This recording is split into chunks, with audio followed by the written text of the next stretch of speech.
খাচ্ছি বসে বসে ট্রেনে, কি করবো বেচারা।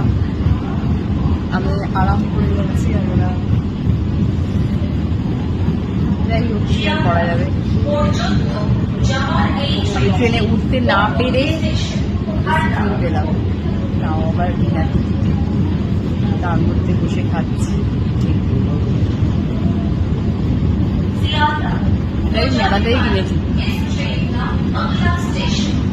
কারণ বাড়ি থেকে বেরিয়েছি, আমার খিদে পেয়ে গেছিল, ভাবিতে যাবো।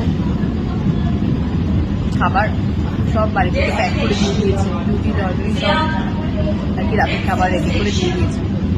তা সত্ত্বেও কিছু খাবার স্টকে রেখেছি খেতে খেতে যাবো বলে। পিঠেটা খেতে এত ভালো লাগলো আমার, ভাপা পিঠে। এই যে দেখাই, ভাপা পিঠে খেতে ভীষণ ভালো লাগলো।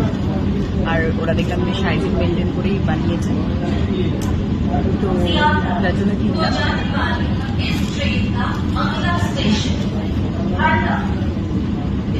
টিটি যদি ধরে আমার কি অবস্থা হবে জানো।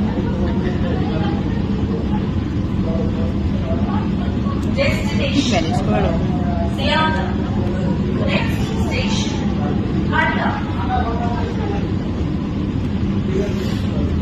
ভীষণ এক্সাইটেড লাগছে।